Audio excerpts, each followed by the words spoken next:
So welcome to this Cycling Life Leadership Bites.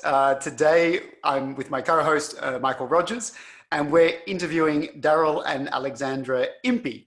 What we're going to be talking about today is the reality of being a couple in a world of cycling, a world of travel, a world which has many parallels actually, I guess, with the world of international business, although Daryl is a sports person.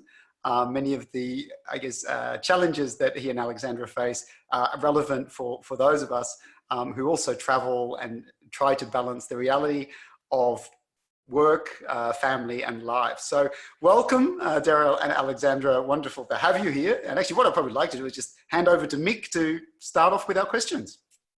Thanks, Jamie. Welcome, Daryl and Alexandra. If you can just dig into how you guys met. I mean, I've always found it interesting, and a big part of my life was pro cycling and had a lot of teammates. And I was always interested to hear how couples met. It was pretty lucky though. Like, we had a mutual friend actually, and I was actually had a breakup, and I was just going out with the boys for a couple of drinks, and he was friends with Ali, and I just kind of rolled with it. We went out for drinks, and then she was sitting there by herself there. I was kind of feeling sorry for myself in the corner. I thought, I actually knew her brother. I played soccer with her brother, which is a funny thing, from like age 6 to 13. Yeah. So we used to play in the same soccer team. So then I had a bit of like something to ask her, like, how's your brother doing? And that was like a icebreaker. And Alexandra, did you know Daryl was like a cyclist from day one, or was it something you worked out a bit later? I knew nothing about cycling, and so when he said he rode his bike, I kept saying, and what else do you do? Is there anything else you do besides that? So I had no idea. I soon found out how serious he was about sport, but at the time, no, he was just some guy sitting at the table. Did you ask what you do for a living? Yeah. Yeah. Well, what else do you do? Ride your bike. And I was studying at the time, so really career-driven and all my plans, and I kept thinking, there must be something else. Like, I play tennis, you ride a bike. But really it was a little bit different. Interesting. So, I mean, you've been married, as I understand it, about 8 or 9 years now. You're living in Gerona, in Spain. So that must have been a big step for you, I guess, Alexandra. I mean, leaving your home in South Africa and then accompanying Daryl to Europe. I mean, if you think back over that last 8 or 9 years, what have been some of the most challenging aspects of being a couple in this environment, being away from home, and particularly with Daryl traveling a lot with his job as well? Yeah, I think in the beginning, I mean, we dated for 5 years and did that while I finished my studies. So we did that long distance. And then when we got married, I remember my mom saying, okay, now you're married, you can't do that long distance. So you finish your studies, and instead of going into law, you're going to have to go with him. And I thought, we'll see where this goes. And before we knew it, with 3 kids later, 8 years later, I think the challenge is mainly is just seeing how people back home develop as a family and what you thought would be your norm. And then you compare it to what's become our norm as a family, and it's different, and it has challenges, and having kids kind of as a solo parent, challenging, but we've worked out our balance and gone from there. Yeah. I have to remind Daryl, it's all right to smile a bit, mate. Sorry, I'm just never had an interview. Hey. You can't see how they end up pinching me at the same time. There are a few kids running around in the background. You have 3 children. How old are the kids? 1, 4 and 7. Wow. Okay. Oh, you're in the thick of the action still, huh? Yeah. Yeah. So we're dealing now with homeschooling, and it's crazy. Daryl, what about yourself? How do you handle the time when you're away from, riding grand tours all through the classics? Are you thinking about the kids? Are you thinking about? Yeah. It's getting more and more difficult actually to be away, to be honest. Like, in the beginning when it was just Els on her own, and you should be able to like keep yourself busy with the friends she's made here and the community she's got. And then as we started having more children and things like that, obviously the challenge becomes more difficult because we don't have parents to lean on here. So actually, like, as I'm getting older, I'm feeling more and more guilty actually going away to races, because it's not guilty like in a bad way, but it's like I feel like I know how difficult the dynamic is at home.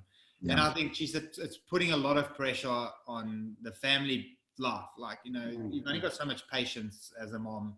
And, you know, and even with the two of us here at home now, we still like get to a point sometimes you're like, well, you do that. I haven't done that. Well, like you should, you know, you start weighing up like who's done what in the day and start to see who's got like the upper hand, you know. But so I think as it's progressed, it's become more and more challenging. But yeah, I think we've also started to deal with it a lot better. We're like a bit more mature now than like in the beginning, I think. Sure. And Alexandra, I have a question specifically for you, because when I was racing in my career, you know, I did 16 years and did probably 15, 16 grand tours, maybe more. I lost count. I would come home and my wife would tell me that I have a problem with reality because I was unable to get back into normal life, you know. Yeah. Forget how to turn the washing machine on, forget how to change diapers. I mean, when Daryl comes home from the cycling stratosphere, how does he react, and how long does it take him to settle back into normal life? I think the biggest thing is that being alone and having to look after the kids, you have to create quite a strict structure, and you see what works for the kids, what works for you. And so my days are kind of pretty much exactly the same every day, and I do that and it works. And I think the hardest thing is when Daryl comes back and he throws out routine, which is, I need to be flexible, but I know he's going to leave soon and I have to go back to scratch. So I think the hardest thing probably for him too is to kind of suss out what the new rule is, what the new structure is, who's doing what. And once he gets the hang of that, we kind of... Yeah, I have to get back to the new rules. Like, you know... Hey, Daryl, like, it sounds like a couple of kids might be killing each other back there, mate. Do you need to check on them or something? That's all right, because Daryl and Alexandra were super responsive and they agreed to do the interview, but they are at home alone with the kids, so they might need to step out for a second. And Alexandra, I mean, it's an interesting one for you because, you know, you obviously, you know, you studied as a lawyer, as I understand. I mean, you clearly had an opportunity to pursue your own career as well. And then not only that, I mean, so you've I guess, put some of your own ambitions on hold a little bit, and then you find yourself in Gerona, so you're far from your family and the support infrastructure. So how do you grapple with that? I mean, this idea that also you've put part of your ambition on hold, and then, you know, how do you create that support structure for yourself when you're so far from home? Yeah, I feel in a way it's probably helped our dynamic because I see this as now my job. And so I actually thrive off being really busy and taking on all the responsibility. I get annoyed almost when Daryl wants to like take something I do away because this is my job. My job is to make meals, make sure he sleeps well, make sure the kids are good. And it fills my days and makes me feel really good because I definitely was not wanting to plan to be a stay-at-home mom. I mean, it's wonderful, but I never got to experience I studied for 8-9 years. Like I never got to do any of it. And it was always after cycling, you can go back to it. But the reality of 10 years gap in your CV, you don't have the same opportunity. So yeah, sometimes I look back and think, but I'm so grateful that I could be home with my kids because besides a career, I always wanted a big family. So I've kind of got that. And so it's challenging and it's different, but I think the whole work thing, I see this as my little job. So I feel fulfilled. And ambitions post Spain? Is there ambition to go back to South Africa? I mean, when Daryl's done I hope in another 10 years? Is there ambition to go back to South Africa, or are you going to settle in Europe? Or that's a tricky question. Look, our family's from South Africa, and so initially we would say go back, time to be with family. That would be the best outcome. But I think reality of the state our country is, sadly, we'd probably have to look elsewhere. So whether it's in Europe for longer or Australia or wherever opportunities come up or where we find ourselves, but I'm not too sure of going back to South Africa. Yeah, I think there's so many, there's so many things. I mean, if we didn't have children, we'd probably be okay. For us, the biggest thing is worrying about their schooling and the opportunities they can have afterwards. And, our biggest fear would be our children leaving South Africa to go study elsewhere and be away from us. So we kind of thinking we might be the generation that might need to be the ones that take a different path and set up something new. it's quite sad because like actually all that I've been looking forward to at the end of my career is like hanging out with my friends and family, you know? So that's like the side of it where you go, geez, that's like, we've been away so many years. We've kept the grandchildren away from the grandparents for so long. And now we like might be after cycling, just going away again.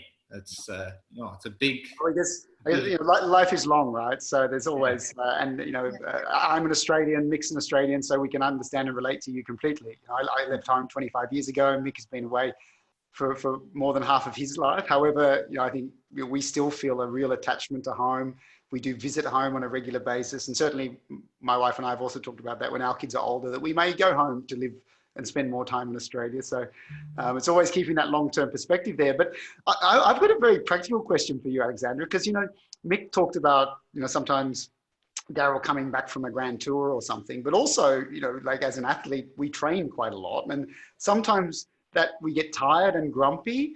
So how do you handle that as a couple when, Daryl's tired and grumpy and hungry? And have you got little ways that you signal to him that he's being a bit, I don't know what?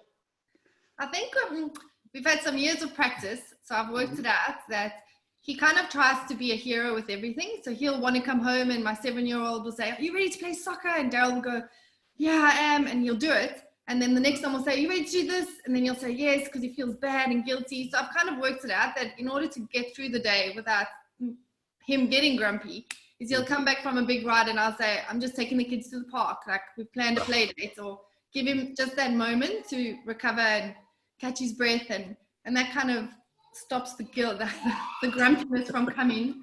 Or like not planning so much, like in South Africa when we go home and he has the tour down under, for example. Yeah. And it's a time of year where everyone's visiting and doing barbecues, and you try kind of not plan too much because it gets a lot to train and visit and be social, and you can't do it all. So once you figure out what he needs, you do that, and the grumpiness is okay. Feed him a little bit of sugar. You have to keep that sugar supply. Yeah. No, I'm pretty fortunate. I've seen a lot of other sportsmen in that, and like you can only be a good sportsman if you've got a good support structure back home, and like ours absorbs a lot of that stress. I never get home and she's the one that just goes, yeah, there's your kids, take them, I've had them all day. Sure. I'm pretty fortunate in that regard that like you handle that for me, and I don't have to like say, can you do this? It just comes naturally to us. That's probably a huge thing.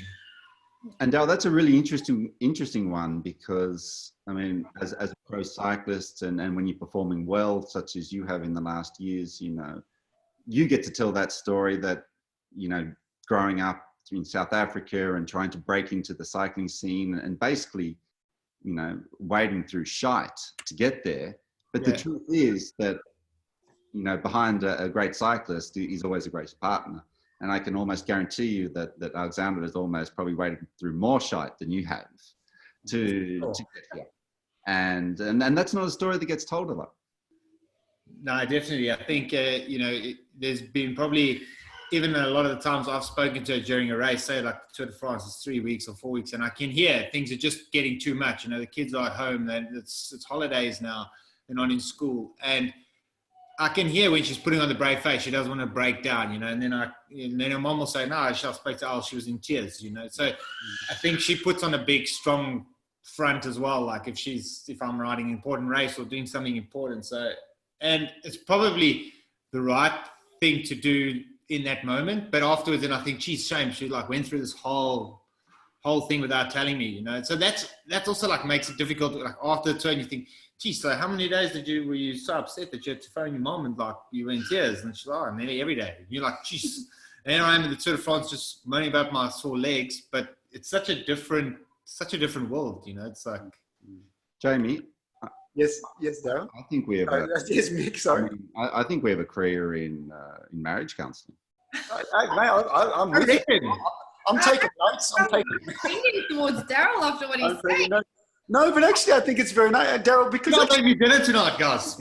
Actually, Daryl, I think all the guys out there, they're seeing a whole new side of you.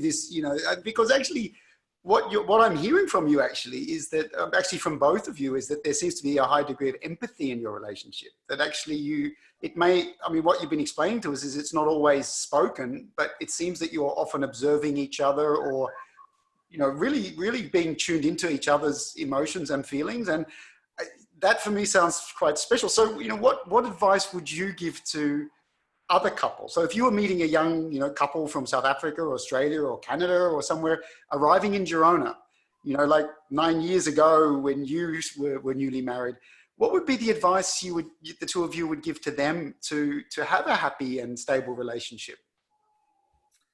Oh, shall I go first?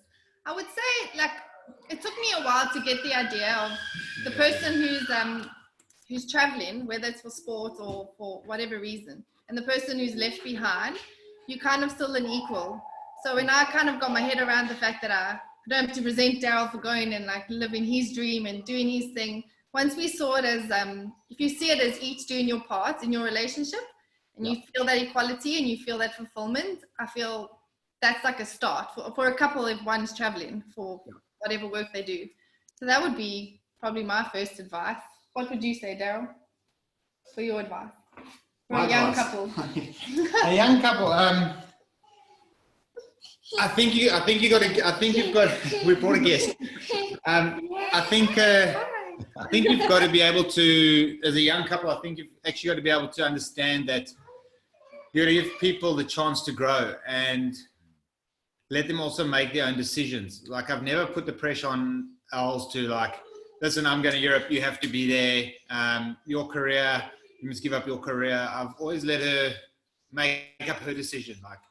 If she still wanted to be a lawyer and get all that and she was driven, I think I would have to just be understand it, and then we'd have to, we'd have to work around it. And I think that's been a big thing. There's never been this resentment from Ali to say, you know what, I gave up my career so that you could pursue your cycling career, and what do I have to show for it? That's a big thing, especially when one person in the relationship is the breadwinner and the other one is sure, Ali doesn't get paid to look after kids, but it's a massive thing. You can't see it as okay, I'll bring in the money. This is how it is. So I think a big thing of that is the understanding of and the giving each other that freedom at the beginning to decide what everyone wants to do. And Els wanted to come here and live here and be with me and be a proper married couple. And I think that's been a big thing. As we've progressed, as the years have gone on, sure, she would like to do something, but she's never ever been hell-bent over it. She's never ever made me feel bad about it. And I think that's a huge thing. Okay. Alexandra, Daryl, thank you very much for joining us. It's been a very interesting interview. I think a little bit of a different interview where we learned a little bit more about, the cycling life and traveling life. So thank you very much. To our viewers, thank you for joining us for this particular episode. If you like what you've seen here, please do give us a thumbs up on our YouTube channels and various other social media. And we look forward to seeing you on another episode of This Cycling Life. Thank you very much. Thank you. Bye. Thank you.